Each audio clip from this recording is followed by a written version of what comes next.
Bonjour à tous. Je voudrais juste prier avant qu'on commence.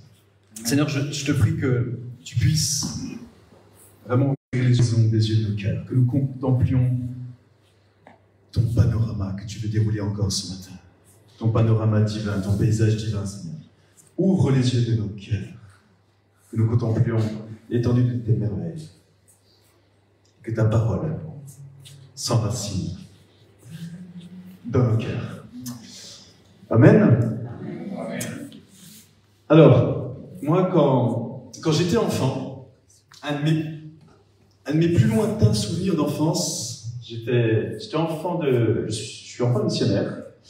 Mes parents étaient en Afrique, étaient en Asie aussi. Pendant 11 ans, j'ai fait toute mon enfance à l'étranger. Mon plus lointain souvenir, c'était quand on était au Zaïre, qui est la République démocratique du Congo. Actuellement, je me rappelle, j'avais un groupe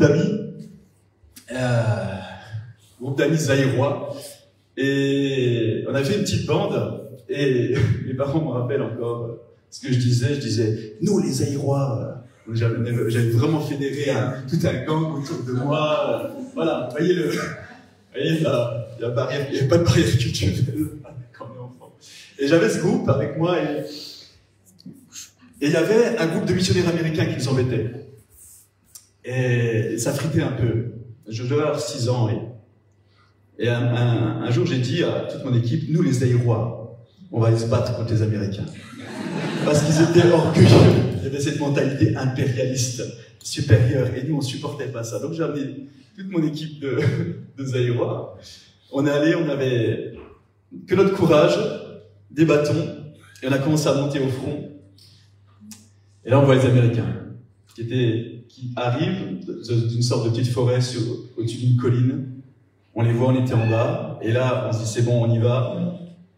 Et là, on les voit sortir des arcs avec des flèches. Et là, on se dit, ça va pas le faire. Et je les vois qu'ils arment leurs arcs. Et je me retourne vers mon groupe et j'ai dit, on repart. On fuit. Et on commence à fuir, à détaler. Et puis, il y a des flèches qui volent. Et je me prends une flèche dans le dos, en fait. J'étais en arrière du groupe et je vais voir mon père et tout, avec ma flèche plantée dans le dos, le sang qui coulait. Je dis, qu'est-ce que t'as fait? Ben voilà, les Zaïrois, on est allé au combat et puis voilà ce qui s'est passé.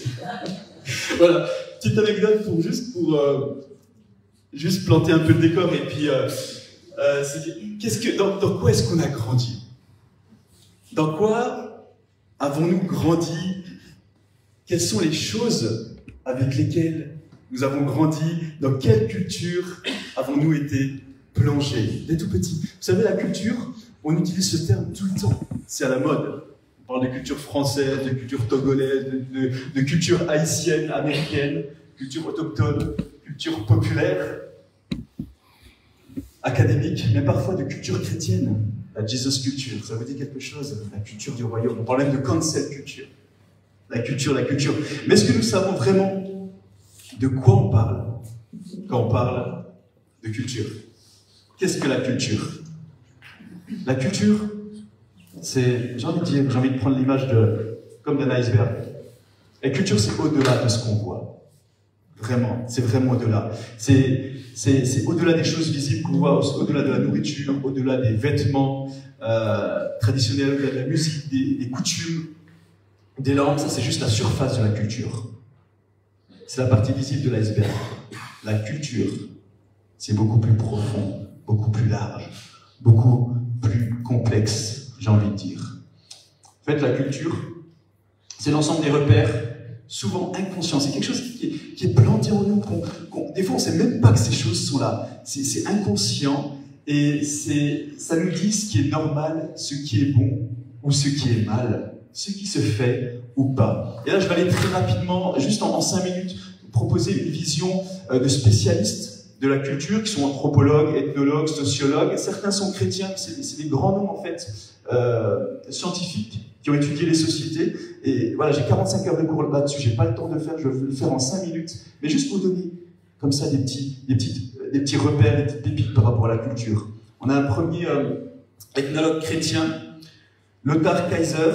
Voilà, il définit la culture comme une sorte de grammaire de vie, un système de règles que les membres d'un groupe appliquent, parfois même sans même s'en rendre compte, pour se comporter correctement dans leur contexte. Si vous avez besoin des références, j'ai toutes les références. Vous venez me voir après, mais on n'a pas le temps de perdre du temps là-dessus. On va aller très vite.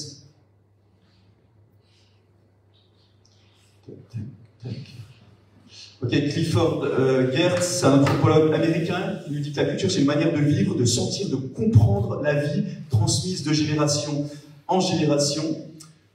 Paul Hiebert, qui dit, lui, c'est un anthropologue et missiologue, il dit « Chaque culture repose sur des croyances, des pratiques et des présupposés profonds sur le monde, sur soi-même, sur ce qui est ultime. » Et je vais prendre encore Ted Turneau, qui est enseignant et scientifique des religions, qui dit « La culture peut être un lieu d'expression des grandes réalités humaines, le désir d'aimer, de pardonner, de comprendre la mort, la beauté, la souffrance. La culture, c'est pas simplement ce que les gens font, c'est ce qu'ils disent à travers ce qu'ils font. C'est ce qu'ils cherchent à dire à travers ce qu'ils font. Quand on entre dans une culture, il faut apprendre à percevoir les différentes couches qui la composent. Un peu comme on observe un paysage. Qu'est-ce qu'on voit en premier plan, en deuxième plan, en troisième plan? D'accord? La culture, parce que la culture est souvent invisible, surtout pour ceux qui y vivent depuis toujours. Les choses qui sont plantées là, on ne sait même pas qu'elles sont là.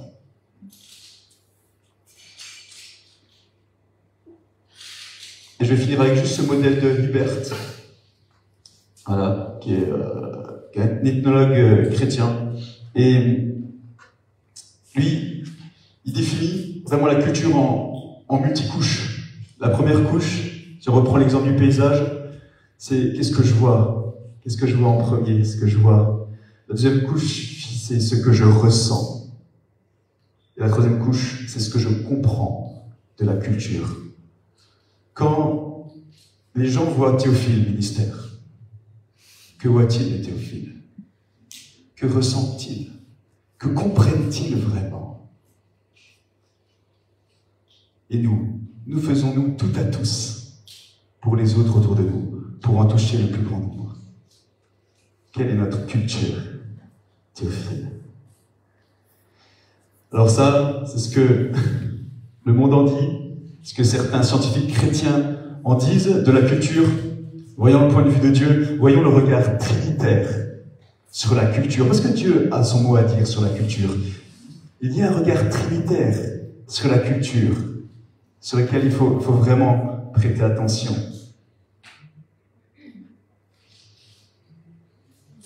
Il y a un ouvrage de Timothy Tennant qui est très utile à ce sens-là pour essayer de comprendre le regard de Dieu sur la culture. Première chose, c'est que Dieu le Père, il est le créateur, le juge, le rédempteur et le but de toute culture. Dieu est à l'origine de la diversité et de la richesse culturelle. Toutes les cultures sont validées et rachetées par Dieu le Père. Ça, c'est le premier regard trinitaire de Dieu le Père. Le deuxième regard trinitaire, Dieu le Fils. On l'a dit, Dieu le Fils s'est incarné dans la culture humaine. Il a mêlé sa culture divine à la culture humaine. En Jésus, Dieu valide la culture humaine. Il la valide, mais il la critique. Il la remet en cause, comme on le voit dans les évangiles. Jésus est à la fois enraciné et prophétique dans sa relation à la culture. Il est profondément incarné dans sa culture. C'est une incarnation apostolique. Il prend position dans la culture avec un regard prophétique. Il nous met en garde contre la culture aussi. Troisième regard trinitaire, Dieu le Saint-Esprit, c'est l'agent de la nouvelle création. D'accord, on est une nouvelle créature en Christ, on l'a dit. Le Saint-Esprit aide à former des communautés nouvelles, interculturelles, qui préfigurent le royaume, qui annoncent le royaume à venir et qui transforment les individus dans leur culture. Ça, c'est pour le regard trinitaire.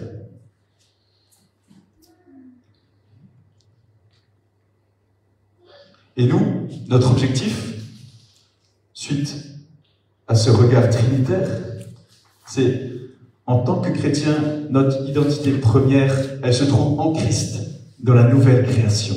Nous avons cette identité-là. Et l'Église, peu importe sa situation culturelle, Théophile, peu importe sa situation culturelle, c'est la communauté de témoins dans chaque culture de la nouvelle création. Prenez conscience de ça. Prenons conscience de ça, que Théophile Ministère, c'est une communauté de témoins dans chaque culture de la nouvelle création. Nous sommes des témoins actuellement au Bénin. Avec Théophile Ministère, nous avons réhabilité un orphelinat. Nous travaillons avec les veuves et les orphelins également. Nous sommes en train d'avoir une ouverture. Nous sommes en train d'être témoins au Pakistan, où le Pakistan nous demande de faire avec eux une campagne d'évangélisation pour toucher 2000 âmes. Et ça ne s'arrête pas là. Il y a des projets pour le Maroc. Il y a des choses qui arrivent. Il y a des choses qui arrivent. Soyons conscients de notre identité en Christ. Nous sommes une communauté de témoins, Théophile Ministère, dans chaque culture du royaume, dans chaque culture de la nouvelle création. Cette vision trinitaire, elle est fondamentale, parce qu'elle va nous garder de deux choses. La première chose, c'est de nous garder contre un mépris de la culture des autres, mais aussi de nous garder d'une naïveté face à la culture. Jésus nous apprend à ne pas être naïf face à la culture, vraiment. Jésus a parlé de la culture. Jésus a parlé de la culture. Dans Matthieu 16, 6, Jésus dit à ses disciples, « Gardez-vous avec soin du levain des pharisiens et des sadducéens. » Philippe en a parlé du levain. Il rajoute dans Marc, le levain des pharisiens et aussi le levain d'Hérode. Attention au levain. Attention au levain. Attention. Jésus est en train de parler d'un triptyque culturel démoniaque qui cherche à s'infiltrer insidieusement, subtilement dans les églises, dans les communautés, chez les chrétiens. Partout, et qui prend de plus en plus de place dans la société. C'est une vague culturelle démoniaque dont Jésus avait horreur et dont il souhaitait protéger ses disciples. Et Jésus nous parle de cette triple culture démoniaque sous ses différentes formes. Le levain des pharisiens, tout le côté religieux qui gangrène les églises, le pharisianisme, les ismes, on va aller dans les ismes là d'Agnès, le sadducéisme, c'est toute l'incrédulité face au surnaturel, aux Écritures, à la vie par l'Esprit. Et l'érodisme, toute la culture mondaine, matérialiste, individualiste. Et ça infiltre nos églises et prend de plus en plus pied dans ce monde. Tous ces hommes influents, pharisiens, sadducéens, hérodiens, étaient profondément antagonistes, profondément opposés les uns aux autres. Mais ils étaient réunis par une seule chose. Par une seule chose. Une aversion profonde contre la foi authentique, empreinte d'amour, de vérité et de justice. Ce trio démoniaque s'unit pour contrer la foi authentique, empreinte d'amour, de vérité et de justice que Dieu veut développer à travers chacun d'entre nous. Donc l'avertissement de Jésus, c'est un sombre avertissement contre les tentations omniprésentes du légalisme, du matérialisme, de l'hypocrisie, du nationalisme, de l'immoralité, de la mondanité. Une culture démoniaque. Ne soyons jamais naïfs face à ce que ce monde propose. Jésus nous met en garde contre le risque de se laisser corrompre par un peu de levain, un peu de levure. Vous savez la levure qui fait monter la pâte? Ce levain de mensonge et d'hypocrisie veut gonfler chaque personne d'orgueil, de faux raisonnements, de fausses croyances. Et ces mensonges, cette hypocrisie latente peut empoisonner l'être tout entier. Et Jésus nous met en garde contre cela, car il voyait les choses d'un œil prophétique. Il voyait l'histoire future du christianisme, et il savait pertinemment que ces esprits culturels, démoniaques, pharisiens, sadduciens, hérodiens, allaient corrompre son Église. Et il nous met en garde aujourd'hui encore. Et il nous dit, Jésus nous dit aujourd'hui, leurs tentatives d'intimidation ne cesseront jamais, jamais jusqu'à mon retour. Oh, leurs noms peuvent changer, leurs titres peuvent varier, mais il y a toujours ce même esprit d'aversion pour la foi authentique, empreinte d'amour, de vérité et de justice. C'est pourquoi Jésus nous crie, ce matin encore, prenez garde, prenons garde.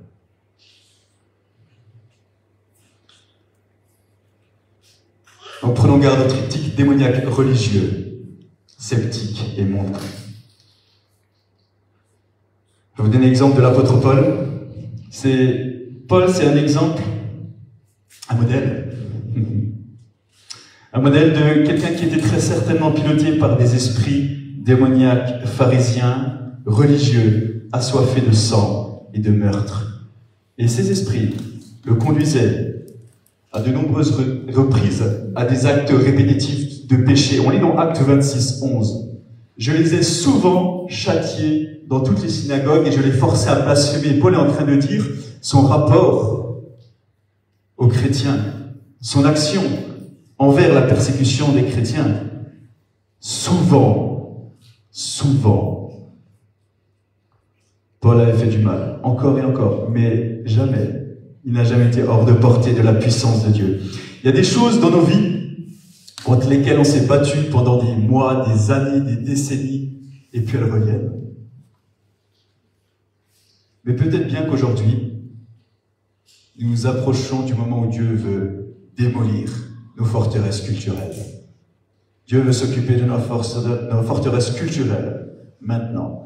Peut-être bien qu'au début du 8e jour, après ce camp, il y aura un nouveau commencement pour chacun d'entre nous. Amen.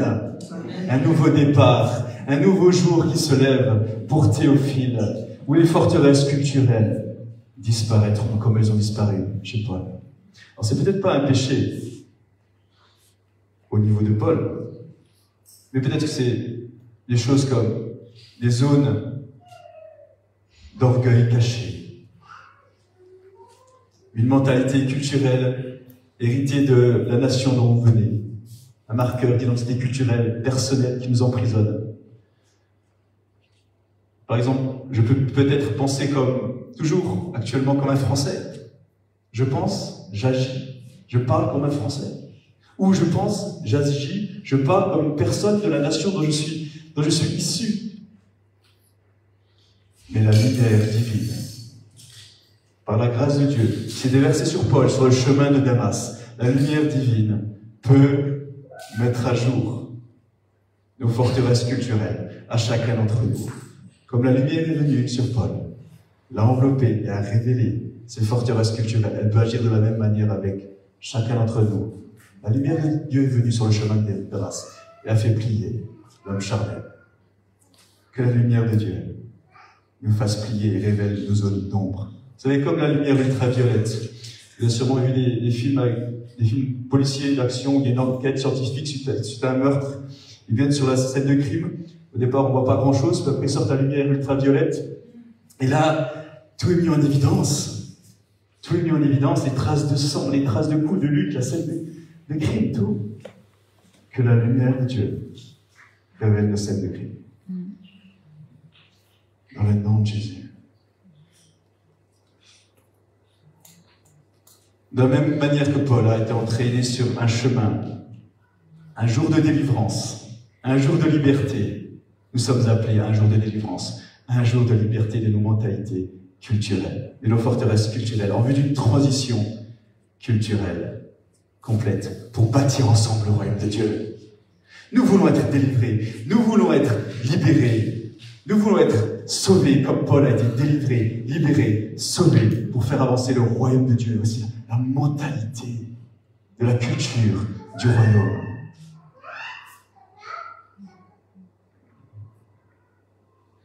Chez Paul, il y a une transformation culturelle complète. Dieu lui a ouvert les yeux, il lui a donné un appel, il lui a donné une direction. Son cadre de culture personnelle a complètement changé. C'est une transformation culturelle totale.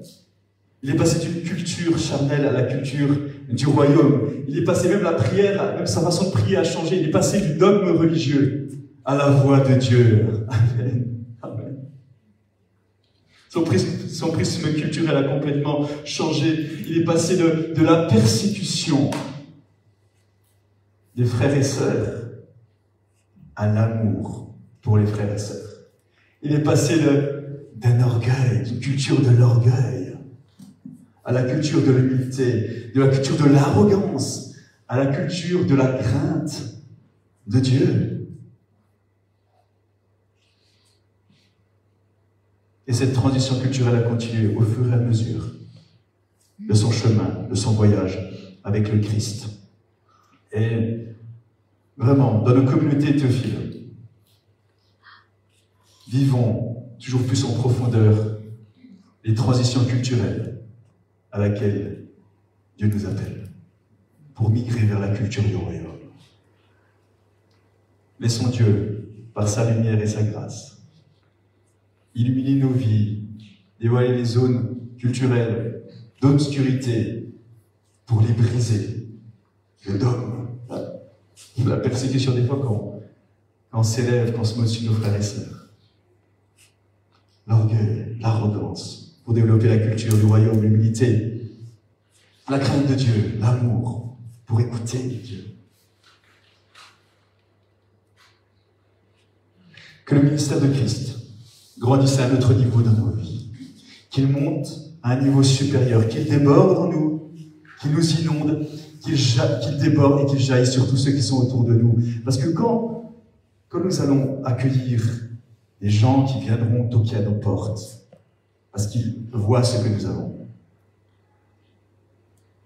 la mentalité culturelle du royaume se répandra sur eux. Ils grandiront eux aussi à notre niveau de maturité. Amen. Alléluia. Et tous ensemble, nous continuerons à grandir dans la mentalité culturelle du royaume. Le processus de migration culturelle a été activé il y a 2000 ans sur ce chemin de Damas. Il est à l'œuvre aujourd'hui, en 2025. Êtes-vous prêts pour la migration culturelle? Que la grâce de Dieu agisse sur nous dès cet été pour imprégner chacune de nos vies de la culture du royaume, chacune de nos vies, chacun de nos mariages aussi, nos mariages, nos familles, que nous vivions toujours plus comme la nouvelle création que nous sommes. Si quelqu'un est en Christ, il est une nouvelle créature. Que la grâce de Dieu agisse en nous et bâtisse toujours plus la culture du royaume en démolissant nos fondations culturelles défaillantes. Que ce soit notre espoir, notre prière, notre engagement pour Théophile, pour 2025. C'est un processus de migration culturelle qui s'opère par le déversement progressif de la culture du royaume dans nos vies. La démolition architecturale de notre ancienne culture. Qui est prêt pour la transition? Qui est prêt pour cette transition à Théophile? Nous voulons que le Seigneur démolisse nos fondations culturelles défaillantes, qui déverse la culture du royaume en nous par la grâce divine et nous amène sur une fondation toujours plus sûre et solide qui est Jésus-Christ, le Fils de Dieu. Éloignez ça par les L'apôtre Paul, il est devenu une nouvelle créature en Christ. Et ensuite, il a écrit les 2 tiers du Nouveau Testament. C'est pas pour rien que Paul a écrit les 2 tiers du Nouveau Testament. Hein. Il n'avait pas seulement la capacité de le faire, mais il voulait partager avec nous sa culture, sa nouvelle vie avec nous. Qu'allez-vous écrire en repartant de ce camp le 8e jour? Qu'allez-vous écrire? Qu'allez-vous partager de votre culture, de votre vie? Qu'allez-vous penser, démontrer, faire en repartant de ce camp? Partirez-vous différent? Partirez-vous comme Paul, transformé par la lumière de la grâce divine?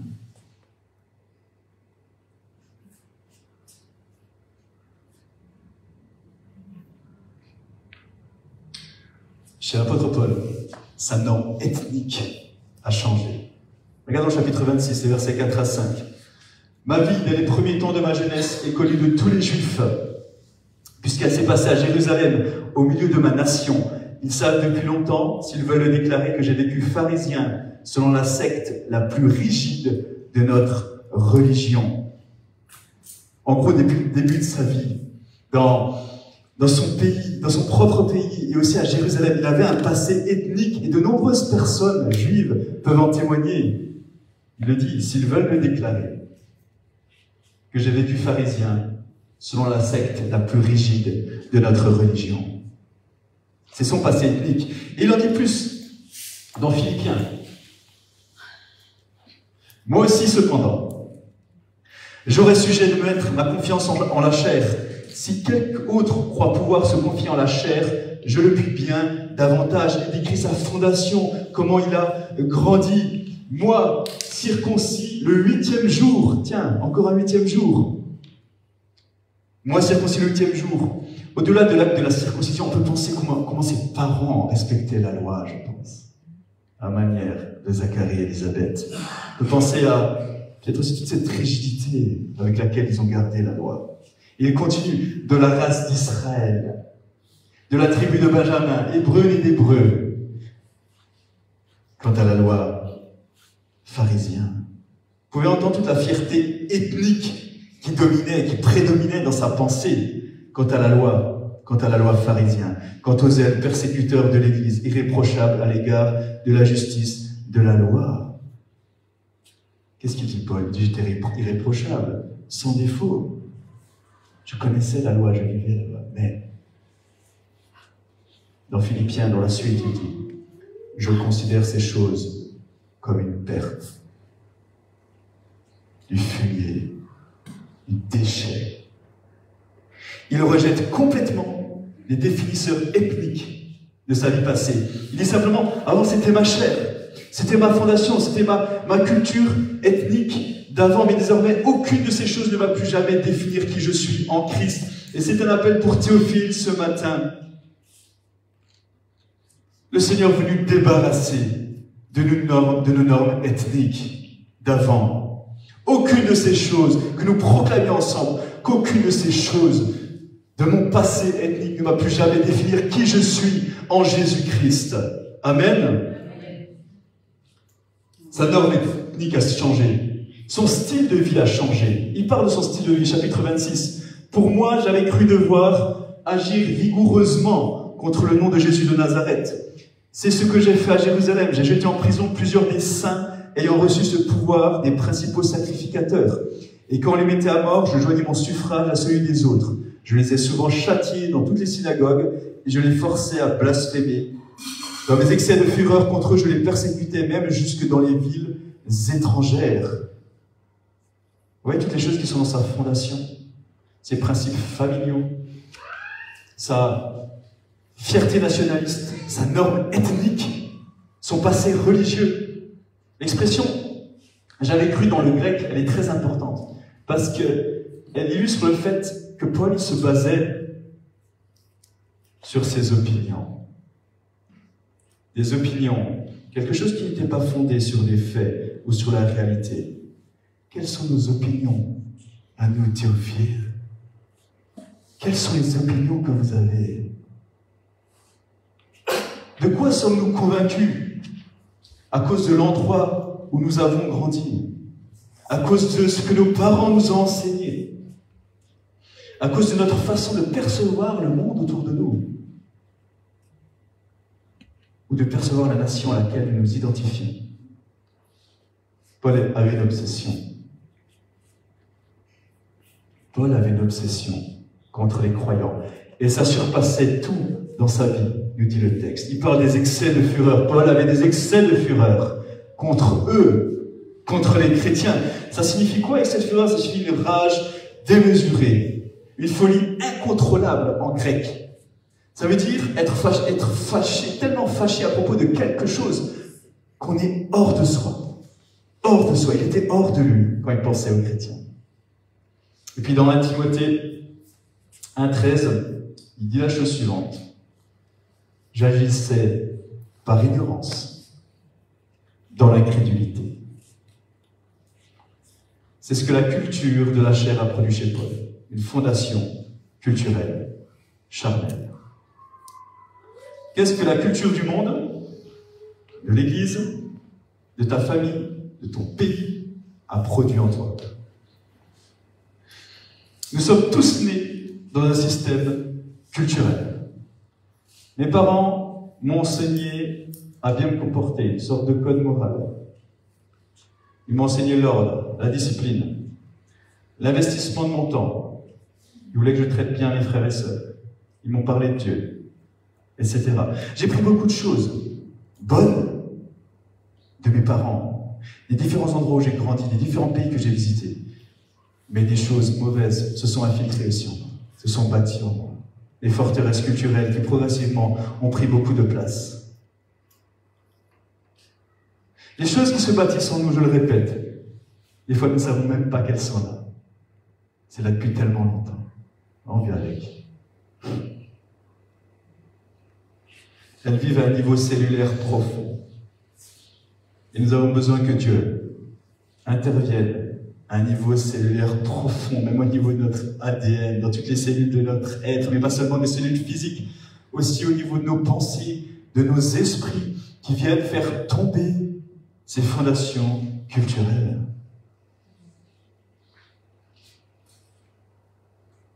Nous pensons comme des Français. Nous pensons comme des personnes d'autres parties du monde, peu importe. Dieu dit arrête de penser comme un Français. Arrête de penser comme quelqu'un d'une partie du monde. Non, c'est pas comme ça que tu dois penser. Nous avons reçu peut-être beaucoup de bonnes choses, mais aussi beaucoup d'ordures. C'est ce que Paul dit, c'est pas moi qui dis ça. Paul dit ça. Mon passé ethnique, mon style de vie culturel d'avant, ordures, fumier, déchets. Aucune famille, aucune nation, aucune culture, je me fiche de savoir si c'est bon. Aucune nation, aucune culture, aucune famille n'a le pouvoir, la capacité de bâtir Christ en nous, afin la culture du royaume. Et nous devons l'accepter. Et nous devons accepter que venir à Christ, jour après jour, c'est s'écarter de nos normes culturelles pour bénéficier du déversement de la culture du royaume dans nos vies, jour après jour. Je vous le dis. Nous devons considérer nos fondations culturelles comme du déchet, comme Paul. Et nous devons demander à Dieu, démolis-les, démolis-les, démolis-les. Brise-les, Seigneur. Qu'elles soient brisées comme elles se peuvent briser chez Paul, pour pouvoir avancer dans la nouveauté que Dieu a prévue. Nous n'avancerons pas. Nous n'avancerons pas dans la nouveauté que Dieu a prévue pour Théophile, si nous restons avec des mentalités culturelles, bâties sur des normes familiales, ethnique, et que sais-je encore. Dieu résistera à notre orgueil, à notre aveuglement, notre fausse humilité. Il nous résistera de la même façon qu'il a résisté à Paul sur la route. Dieu veut que nos fondations soient démolies. Qu'est-ce qui nous a bâtis, les amis? Quelles sont les fondations culturelles qui soutiennent nos vies depuis tellement longtemps? Mes amis, nous sommes tous sur la même fondation. On l'a encore rappelé hier. Quelle est notre fondation? Quelle est notre fondation? Christ. Christ, notre seule fondation. Et dans Hébreux 2:11, il est écrit... non, c'est pas ça... Ah, j'ai pas lu. Dans Hébreux 2:11, il est écrit « Car celui qui sanctifie et ceux qui sont sanctifiés sont tous issus d'un seul, c'est pourquoi il n'a pas honte de les appeler frères. » Si je l'avais dit. C'est une nouvelle expérience culturelle. Voici notre nouvelle expérience culturelle, la famille de Dieu. C'est ce que c'est censé être, Théophile. Une famille C'est la fondation culturelle exacte. Jésus m'a choisi. Il est mort pour moi. Il est ressuscité pour que je puisse venir dans la maison de son Père. Manger avec lui, m'asseoir à sa table. C'est ce qui a été dit encore ce matin. J'ai une identité en Christ, dans la famille de Dieu. Il produit en moi des relations saines. S'il m'appelle frère, c'est Jésus qui sanctifie. Ceux qui sont sanctifiés, c'est nous. On est tous issus d'un seul et même Père, Dieu. Dieu, par Jésus, en Jésus, pour Jésus. Si les autres sont nos frères, eh bien je ne vais pas dominer sur mes frères. Arrêtons ça. Je vais les appeler frères et je vais marcher avec eux dans des relations saines, non pas de supériorité, de comparaison, de dénigrement, de critique, mais dans des relations saines, non toxiques, non distantes, pleines de vie, conduites par l'amour de Dieu. Je suis mort à moi-même. Vous êtes mort. Est-ce que vous vivez comme quelqu'un qui est mort? Quelqu'un qui s'est laissé abattre, comme Christ. Vous savez, on parle beaucoup de combat spirituel, il faut chasser des démons, tatata. Je vais vous dire, la première personne à abattre, c'est vous-même. La première personne à abattre, c'est nous-mêmes. Quand nous sommes morts, c'est là que nous serons vivants, par Christ. Je suis mort à moi-même. Je suis dans la maison de mon Père. Nous sommes dans la maison de notre Père. Nous n'avons plus besoin de rien prouver, de rien démontrer si vous êtes mort. Mais si mon Père me dit, maintenant que tu es mort, mets-toi debout et travaille. Je vais me mettre debout et je vais travailler parce que j'obéis désormais à Dieu et pas à ma chair. Et si un autre se lève, et si un autre il dit, maintenant c'est toi à côté qui va te mettre debout et qui va travailler, moi je vais m'asseoir, je vais laisser ma place parce que j'obéis à Dieu et pas à ma chair. Oh. Que ce soit en nous aujourd'hui, que ça descende dans nos cœurs aujourd'hui, que la culture du royaume se répand dans nos vies, abonde dans nos vies comme une lumière divine qui vient faire le ménage, pour nous faire migrer de notre ethnocentrisme, tellement là, centré sur nous, ma petite culture, ce que je pense, c'est la vérité. Oh, non. C'est le temps de la migration vers la culture du royaume. Laissez Dieu transformer vos vies. Laissez Dieu déverser la culture du royaume dans vos vies. Laissez Dieu abattre les fondations culturelles démoniaques que nous avons laissées entrer. Et c'est qu'elles se sont installées sans même le savoir. Le Seigneur veut redéfinir nos fondations culturelles en les faisant migrer vers les fondations culturelles du royaume. Et la norme, c'est la famille de Dieu. Ici, on est en famille, on est frères et sœurs. Théophile, les gens que Dieu aime, les gens qui aiment Dieu, les gens qui s'aiment réellement. Oui, c'est possible. Oui, c'est possible. Nous sommes au bénéfice de cet héritage ensemble. On va prier ensemble. Moi, je prie qu'on prie ensemble comme des frères. Écoutez ce que je dis. Qu'on prie ensemble comme des frères et sœurs. Mais vraiment. On est là d'horizons différents et tout. Mais ici, on peut prier comme des frères et sœurs. On va frapper ensemble à la porte. Jésus il dit, je suis à la porte, je me tiens à la porte. On va frapper ensemble à la porte de l'éternité. Et quand Jésus ouvrira la porte, il verra quoi? Des frères et des sœurs. Parce que c'est ça, Théophile. C'est des frères et sœurs qui s'aiment et qui font la volonté de Dieu. Alors frappons ensemble à la porte de l'éternité. Frappons ensemble à la porte de l'immortalité. Que Jésus ouvre la porte et qu'il voit des frères et sœurs prêts pour son retour. Tenons-nous dans les nouvelles structures du royaume. Nous sommes au bénéfice de cet héritage ensemble, mes amis. Il n'y a plus que des frères et sœurs. Nous voulons devenir co-bâtisseurs avec Dieu de la nouvelle culture du royaume pour que le royaume de Dieu continue à poursuivre ses buts jusqu'au retour de Jésus-Christ. Pour que les buts de Dieu puissent s'élancer vers l'avant toujours plus. Paul a dit, selon la grâce de Dieu qui m'a été donnée, j'ai posé le fondement comme un sage architecte. Et un autre bâtit dessus, mais que chacun prenne garde à la manière dont il bâtit dessus. Personne ne peut poser un autre fondement que Jésus-Christ. Je mets avec ça. 1 Corinthiens 3, 10 à 11. Une fondation sur Christ s'est bâtie à Théophile Ministère depuis des années, depuis des décennies, qu'elle soit massive dès cet été 2025. Nous sommes appelés à nous tenir sur la fondation qui est Christ, tous ensemble. Et nous voulons que Dieu démolisse nos anciennes fondations. Nous venons de familles différentes, de contextes différents, de systèmes culturels complètement éloignés les uns des autres. Peu importe. Nous venons tous d'un dysfonctionnement culturel global. Dieu veut rétablir la culture du royaume dans chacune de nos vies, pour faire une famille de frères qui s'aiment et qui marchent ensemble, pour nous transformer toujours plus et nous faire ressembler à l'image de Christ. Alléluia. Alors Seigneur, que ta grâce, je vais finir en priant, Seigneur, que ta grâce qui s'est déversée maintenant sur Sol, elle puisse se déverser sur nous, que ta lumière puisse nous imprégner de la culture du royaume, que tu viennes démolir toutes les fondations architecturales, culturelles que nous avons bâties, que nous avons laissées s'infiltrer dans nos vies maintenant, Seigneur Jésus. Maintenant, tu nous ouvres les yeux comme Sol. Maintenant, je prie que tu nous ouvres les yeux comme ça, dans le nom de Jésus. Mets en lumière, révèle par ta lumière ces zones d'ombre culturelles que nous devons te laisser démolir.